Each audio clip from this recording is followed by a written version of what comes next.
please briefly just summarize your industry education and professional background? Sure. I have a PhD in coatings and polymeric materials from North Dakota State University.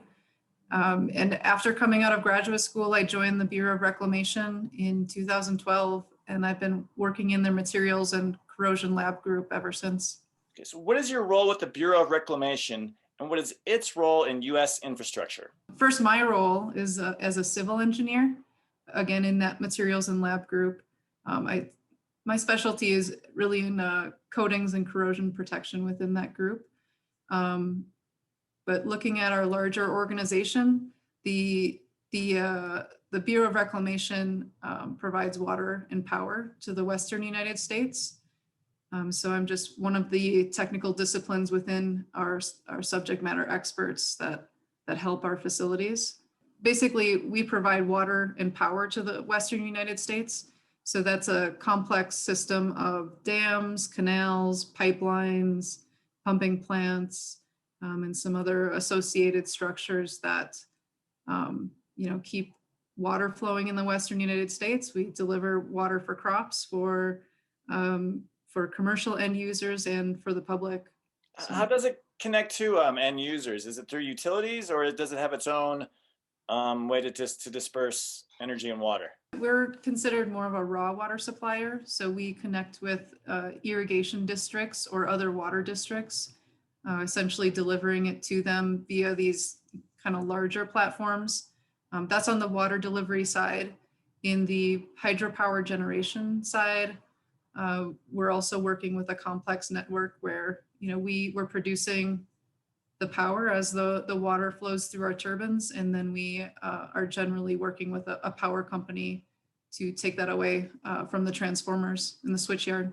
How would you describe composite materials, and how can they help improve and modernize infrastructure? Composite materials are a unique end product that's based on sort of two constituents. So we pull those materials together, and we can come up with products that have unique properties.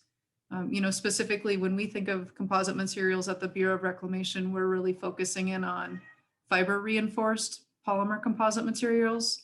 So we've got some fiber reinforcement and generally a polymer matrix that allows us to tailor the properties so that we can get something unique out of it. What is the imperfection detection challenge? And can you briefly describe non-destructive evaluation methods and the requirements in this challenge? The imperfection detection challenge is a crowdsourcing challenge where we hope to advance the state of the art in non-destructive evaluation technologies. Specifically, we're hoping to spur some innovation that makes these instruments more portable and helps us to also better characterize defects that we would be seeing in our composite structures as they age.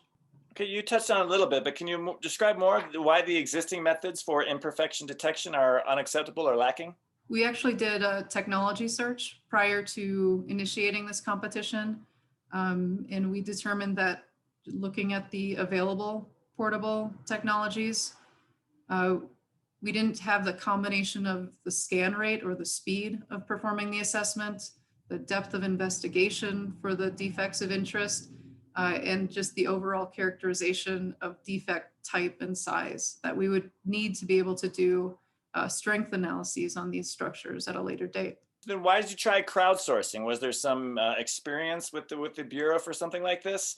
And why did you guys choose this route? We've been conducting prize competitions at the Bureau of Reclamation since 2014. And as the years go by, we're sort of fine-tuning our craft and basically finding these unique opportunities to take a Bureau of Reclamation kind of problem that we're facing and see if we can get some other people out in the industry or world to spend some time thinking about that problem and come up with creative solutions for us. So in this competition, we're moving into a prototype phase. So it's going to hopefully deliver some products at the end that are usable. And we're really moving in this direction in recent years to see if we can get some of these end products put in place for us. Can you think of anything offhand from one of the previous challenges that led to something beneficial and usable? In the time since we've been doing it, we're still in the early phase of kind of the developing the end products, I would say. Our earlier competitions were ideation, so we're getting some useful ideas from people, but we're taking it to the next level in recent years to put together these longer term competitions where we have a development phase that we kind of work hand in hand with the people who are selected to move to those next phases. So we've seen some interesting outputs, but we're sort of still in the final stages in all of the competitions that are of this type. How about some examples of some of the people that kind of participate in these kind of challenges? The way we're running the competitions now, we can have people participating from across the world. We see a lot of people do have technical backgrounds. They can be quite varied from what we might expect from for the traditional people to be working on these types of problems.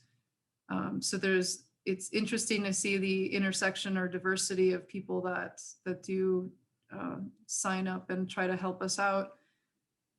And really on top of that, we do see people coming from industry, we see people coming from academia, and we see people that are unaffiliated or just sometimes we'll refer to them as garage tinkerers or something like that.